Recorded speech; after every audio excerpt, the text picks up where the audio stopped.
sou liderança quilombola, sou da Ilha de São Vicente, do Quilombo Ilha de São Vicente, no município de Araguatins, estado do Tocantins, na micro-região do Bico do Papagaio. A minha família ela está aqui há mais de 140 anos, né? É uma cidade, Araguatins é uma cidade da época do Brasil Colônia, e com isso nós temos todo um contexto histórico profundo e uma conexão do território da Ilha de São Vicente com as histórias, com a questão da ancestralidade desse território. Ele está conectado com as questões da própria comunidade. A comunidade é como se ela já sempre existisse, como se ela fosse antes desse território, né? E ela é antes desse território porque, acima de tudo, ela é África, né? É a nossa relação de território, é a nossa relação com o universo, com o sagrado, com as plantas, com o rio, com a terra, com o solo, com o território. E tudo isso é um pouco de nós, né? Um pouco do que é a família Barros, né? A família Barros está aqui há séculos e a gente se projeta nessa história, a gente se sente pertencente a essa história e a gente tem uma relação de vida, de morte, de ancestralidades, do antes e do depois, né? É muito, muito significativo, né? E a própria história do território, a própria história do Cerrado, tira isso que as pessoas dizem da fragilidade da identidade do tocantinense. O tocantinense, ele tem uma identidade de estado de 30 anos, mas nossa identidade tem 40 mil anos. E como que a gente tem essa percepção dessa identidade? Essa percepção vem dos 40 mil anos que existe o Cerrado. E o Cerrado para a gente é vida. O Cerrado é suas plantas, é a água, é o solo, a medicina desse território, a forma como os saberes tradicionais, como as rezas, como as lendas, como a nossa cultura, isso tudo traz uma riqueza e essa riqueza ela está também nas suas lendas. A lenda da Cobra Norato é também a lenda da criação do rio Araguaia e do rio Tocantins. É muito interessante pensar que esses rios eles estão aqui há séculos, mas poucas pessoas conhecem a origem de fato e como que esses dois rios são rios irmãos e se fundem nisso que é a grandeza da bacia Araguaia-Tocantins, uma das bacias mais importantes do Brasil. A lenda da Cobra Norato conta a história de uma indígena dos remanescentes dos araras, que há séculos vivia nessa região.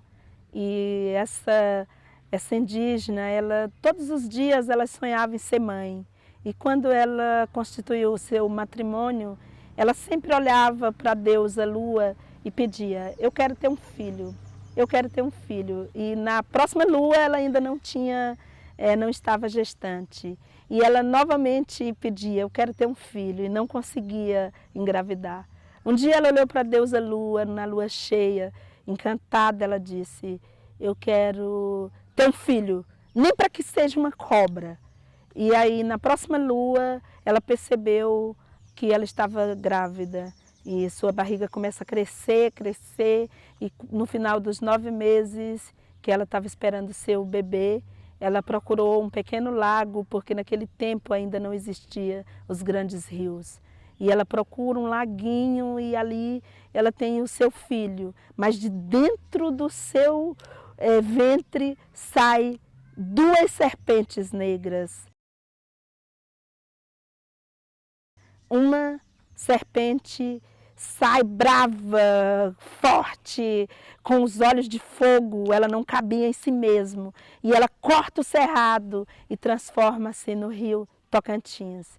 E a outra serpente, calma, tranquila, com os olhos verdes da lua, ela sai lentamente e corta o cerrado e nasce o rio Araguaia. E com esses dois rios viviam as suas duas serpentes, né? Uma tranquilamente vivia nas suas águas e nas noites de lua cheia ela procurava a pedra furada ou a pedra grande, onde é a ilha de São Vicente.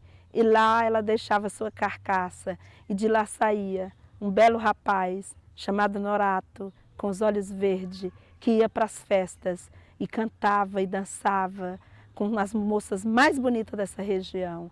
E a outra cobra do rio Tocantins, forte, brava, selvagem, violenta, ela não cabia nesse seu próprio rio. E ela foi parar no Rio Trombetas, e indo para os lados do Mato Grosso, de Rondônia, ela começa a matar tudo, virava barco, quebrava tudo, matava pessoas, matava animais, tocava o terror. E todos pediam ajuda. E a voz das pessoas chegou até o rio Araguaia e falaram ao Norato o que estava acontecendo. E o Norato, na sua vida tranquila, só pensava em ser humano, ele queria ter uma alma. E ele vivia dizendo que ele queria não ter uma dualidade de vida. Mas o que aconteceu? O Norato decidiu ajudar, porque eram muitos problemas, era muita sofrimento para as pessoas naquele momento. E o Norato segue na sua forma de serpente, ele vai até o rio Trombetas e lá ele encontra a outra serpente que era sua irmã. E eles brigam durante várias luas e durante várias noites e vários sóis. E durante essa briga ele consegue sufocar a cobra do rio Tocantins. E do seu corpo sai todo o sangue que tingiu de marrom a cor das águas do rio Tocantins. E a serpente é morta. E Norato volta na sua forma de serpente, mas na próxima lua, novamente ele se torna no Norato, o lindo jovem, e procura um amigo e diz: eu preciso que você me ajude a sair desse encantamento. E aí ele conta a história para o amigo e diz: você precisa levar combustível, uma quantidade muito grande, e ir na Pedra Grande e jogar todo o combustível em cima da carcaça da serpente e pôr fogo para que eu possa sair desse encantamento.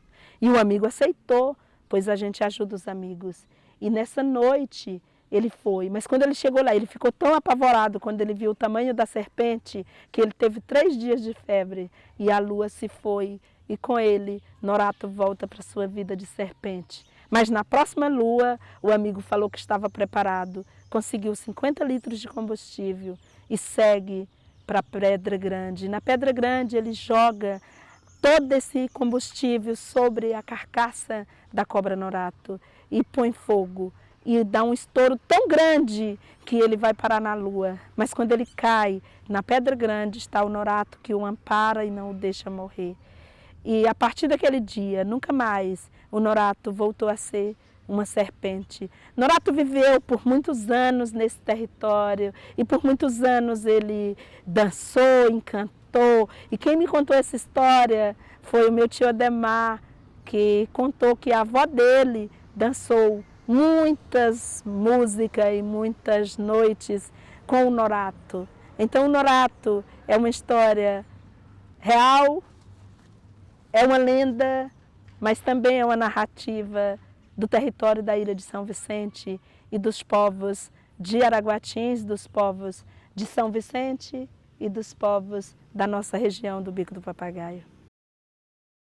Tem um local no Bico do Papagaio, na Esperantina, onde tem o encontro das águas e onde você vê a água do rio Tocantins e a água do rio Araguaia, o encontro dela, que nós chamamos de encontro das águas, de um lado você verá o rio Tocantins com a água avermelhada da cor do sangue da serpente que o criou, e o rio Araguaia com as águas esverdeadas da cor da lua e dos olhos da serpente Norato, que foi a serpente que deu origem ao rio Araguaia.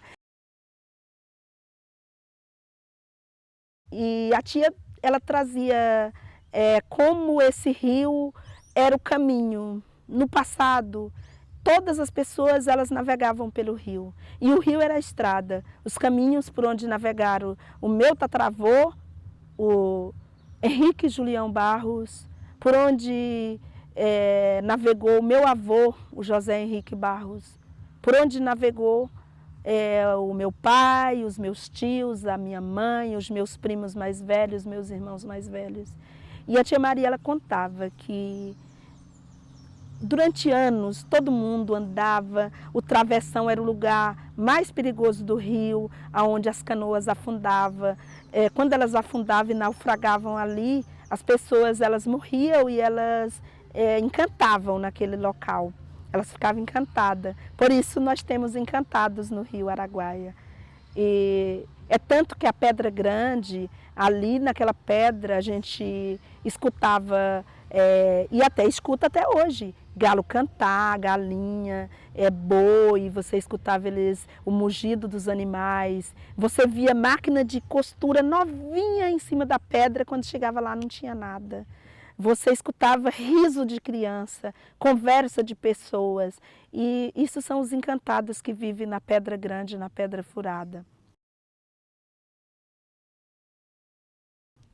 E tia Maria falava que durante anos, só se navegando nos rios, pessoas iam para Marabá, ela chegou aí para votar em Marabá, voltava da votação, tudo nos barcos. O meu avô, ele fazia farinha, e toda essa farinha que eles produziam, que era a farinha dos Henriques, ele levava para vender em Marabá. E lá em Marabá ele começava a vender nos paneiros, eram os paneiros feitos de um talo, né, que é o jari, e coberto com a palha da banana, dentro colocava farinha, fechava e levava nas canoas, que eram as montarias, e ia um grupo de homens que iam remando essas canoas até Marabá e voltava, lá eles compravam os tecidos, as fazendas de tecido para fazer a roupa das mulheres, eles compravam pote, eles compravam pratos, eles compravam ferramentas, as coisas que eles não produziam, eles compravam lá em Marabá e traziam para a ilha, traziam para o território. E essa era a vida. Só que chegou um determinado momento que as pessoas já começaram a falar que ia ter estrada. Até então, só existia uma estrada que cortava os sertões, que foi feita pelo Vicente Bernardino e seus homens, na época que ele recebeu a dívida dos escravos, que eram os remanescentes da ilha de São Vicente, as pessoas que estavam sendo escravizadas, que foram trazidas para cá, que foram os meus ancestrais, chegaram aqui, vieram por essa estrada, e depois essa estrada ela só ligava São Vicente à Boa Vista do Padre João, mas o restante era tudo no rio. E aí, de repente, eles já estavam falando que iam construir estradas. E teve uma grande festa, chamaram todos os barqueiros, a minha tia falou que foi uma festa grande. E aí, depois daquela festa, já começaram a construir a estrada para ligar Imperatriz, para ligar o Maranhão, para ligar o Pará a essa região aqui do Bico do Papagaio, né? E com isso veio a notícia que viria o primeiro carro em Araguatins. Até então nunca tinha tido um carro em Araguatins. E essas ruas não tinham asfaltos, nada. Apenas algumas ruas que tinham pedra, mas outras não eram calçadas de pedra, tinham poças de lama. E chegou o grande dia, quando veio uma balsa que vinha da região de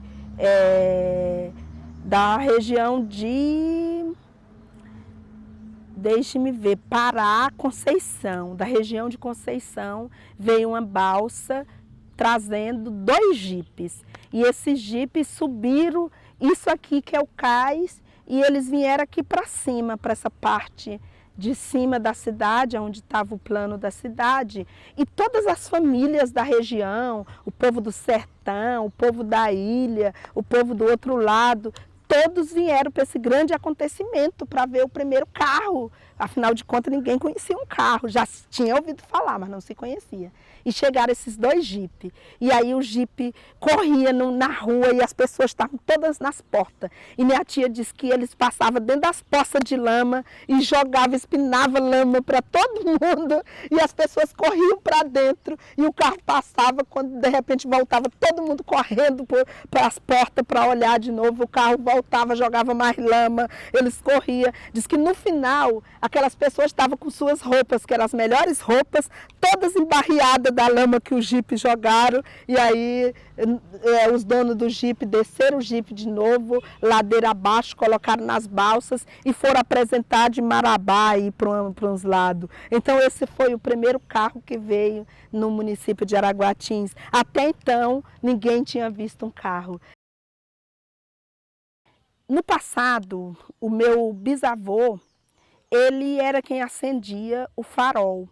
Essa cidade não tinha energia. Ela tinha um farol e esse farol, todo final da tarde, o meu bisavô, ele vinha, acendia o farol, como se fosse um abajur, que você acendia, levava e colocava lá em cima e ele iluminava à beira do rio para quando as canoas chegassem à noite, os barcos que vinham, não acontecer acidente, eles conseguiam chegar até o local do cais do porto. Isso aconteceu durante séculos, durante anos, né, digamos assim. E aí, só que chegou a época que dos primeiros prefeitos, assim, os que foram mais importantes, que decidiram trazer a energia elétrica. As pessoas ouviam, falavam de energia, mas não tinha energia aqui. Aí trouxeram o primeiro motor, que eles falavam motor para a energia. Quando chegou foi uma comemoração, teve uma grande festa, ligaram o motor e ele acendia as luzes da cidade, nas residências, por volta das 18 horas, e quando era por volta das 22 ele era desligado e ficava tudo silencioso para as pessoas dormir. Aí passava o dia todo sem a energia, mas à noite voltavam a ligar o transformador novamente para iluminar a cidade. E a minha tia vivia na ilha de São Vicente nesse período. E ela disse que as pessoas falavam para ela: Maria, mulher, tu precisa ir na cidade para ver a luz. E ela dizia que elas ficavam de lá. Ela, a tia Domingas e a minha mãe, que é a dona Vicência, elas ficavam, as três irmãs, que elas quase não saíam de casa. Elas não estudavam, né? Vale ressaltar que naquele período apenas os homens tinham acesso à educação. E esse recorte eu faço assim, talvez relembrando a história da minha mãe, que a minha mãe sempre falou desse desejo que ela tinha de estudar e que elas não podiam estudar, então elas ficavam lá. E elas olhavam para cá, via as luzes, aí ela disse que só via a luzinha piscando, mas elas mesmas nunca tinham vindo. Aí elas quebravam coco e juntavam esse babaçu, e aí quando chegou o dia que elas precisaram vir vender, foi o dia que a tia Maria conseguiu chegar aqui, vendeu o babaçu dela e ficou para a noite, para dormir naquela noite. E quando foi à noite, ela foi ligando a primeira vez a energia, ela viu ligar e viu tudo iluminado e ela achou aquilo uma maravilha. Minha tia disse que ela olhava assim e sorria tanto olhando para aquela luz, porque ela disse que ia lá pertinho assim, colocava a mão e não sentia calor. E aquilo para ela era o máximo, ver um fogo que não queimava, né? Tinha uma pessoa rica aqui, uma família rica aqui em Araguatins, que eram os Rodrigues, né? Essa família Rodrigues era rica e tinha posses. E eles viajaram para Belém e compraram a primeira televisão. Até então, ninguém sabia o que era televisão, nunca tinha visto televisão. E só na casa do Pedro Rodrigues que tinha essa televisão. Aí lá estava a televisão. Minha tia, mas minha mãe e as irmãs lá para a ilha. Nunca tinha visto uma televisão. Aí chegou o dia que o povo falava para ela: Maria, mulher, tu precisa ir na cidade para tu ver a caixa que fala. Dentro da caixa tem as pessoas e elas falam e você vê até as pestanas bater, de tão real que é a pessoa falando dentro da caixa. E ela disse que ficava impressionada. Tá vendo que essas pessoas estão loucas, que não tem caixa que põe gente dentro para falar? Aí lá veio minha tia trazer os cocos para vender. Quebrou o babaçu, juntou, chegou o dia dela vir vender. Ela só vinha na cidade para vender o babaçu. Quando ela veio nesse dia, ela disse que vendeu o babaçu de manhã, comprou as coisas que ela precisava e ficou na casa de um parente para dormir, que no dia seguinte ela ia vir embora cedinho na canoa, porque era de remo, né? Eles remavam, gente, era tipo assim, era umas 4 horas para sair daqui e chegar aonde eles moravam. Não era rápido, não. Remar é difícil, era no remo, não tinha motor, não. Aí ela disse que precisava vir comprar, vendia, comprava cedo e no dia seguinte cedo eles voltavam remando. Aí nessa noite ela dormiu. Quando foi à noite, todo mundo tomou banho, colocou sua melhor roupa e todo mundo para a casa desse Rodrigues para ver a televisão. Ela ficou abismada, porque disse que quando chegou lá, estava aquele mundaréu de gente na porta desse Rodrigues, a porta aberta e a janela aberta. E minha tia disse que pela primeira vez ela viu uma coisa interessante, que ela disse que viu.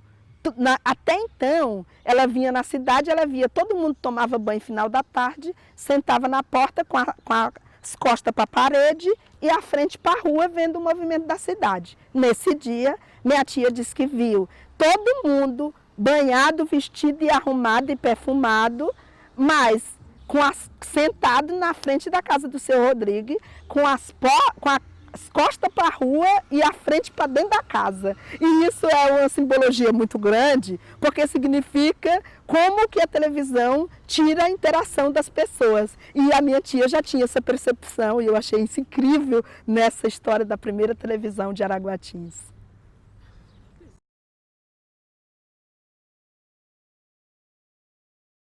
O Rio Araguaia, ele está para nós assim como nós estamos para o Rio Araguaia. Não existe nem vida nesse território sem o Rio Araguaia. E emblemático, né? Com suas águas claras, com seu peixe, com o cotidiano, com a alimentação, com a vida dos ribeirinhos, dos quilombolas, dos pescadores. E a gente numa situação de preocupação. Falando com o tio Pedro, e meu tio Pedro me contava que há uns 20 anos atrás, há uns 30 anos atrás, 30, 40 anos, eles vinham para o meio do rio com a canoa, pegavam uma corda de 50 metros e soltavam dentro do rio. E a corda não chegava no fundo do leito do rio, porque era uma profundidade muito grande. E hoje, nos meses de maio até novembro, esse rio está tão assoreado que, se não for um barqueiro experiente, pode sofrer um acidente, porque tem tantos bancos de areia e tem toda uma ação de violência contra esse rio também, que é praticada no cotidiano, na forma como as pessoas estão usando o rio para o enriquecimento. Quando você anda durante quilômetros e quilômetros nas margens do rio Araguaia e você vê grandes pivô e você vê canos enormes, gigantescos, que fazem captação da água do rio sem nenhuma autorização e joga para a plantação de soja e joga para a plantação de milho transgênico. E isso é a ação do grande empreendimento, isso é a ação do agronegócio chegando ao nosso cotidiano, chegando ao nosso rio e destruindo o nosso rio. E aí você tem alguns impactos graves em relação a isso, que é o assoreamento do rio. Você também tem uma outra prática violenta, que é a prática de se dragar a areia de dentro do rio para a construção civil, que é uma coisa muito comum na nossa região, que tem enriquecido pessoas através de se fazer isso, que é um crime ambiental, e aí você provoca um desnível no rio, porque tem local que você tirou tanta areia que tem um buraco dentro do rio, e aí de repente você está na época do turismo, na época das férias, você recebe uma série de pessoas de fora, de repente uma pessoa está tomando banho aqui no raso e de repente ela cai dentro do buraco e você tem acidentes de pessoas morrendo por isso.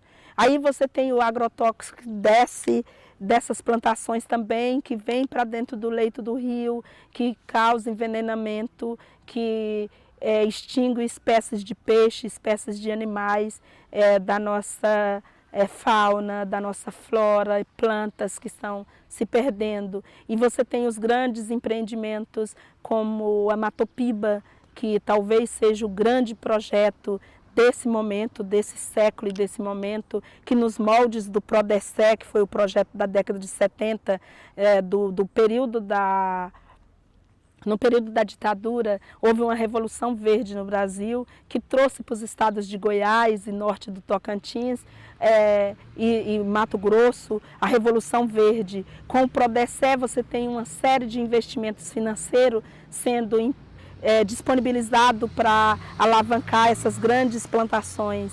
E depois você vem a Matopiba nesses mesmos moldes do Prodecé e vendendo o sonho de enriquecimento, trazendo países como o Japão, que seria o principal financiador da Matopiba, e sendo que a Matopiba é uma expansão do agronegócio, é uma nova fronteira agrícola se expandindo sobre o Cerrado, sobre o Cerrado em Estado Virgem, e Cerrado em Estado Virgem se compreendem o estado Tocantins, uma parte do Maranhão, uma parte do Piauí e uma parte da Bahia. Então esses 4 estados é onde está concentrado essa nova fronteira agrícola. E essa nova fronteira agrícola, que é um projeto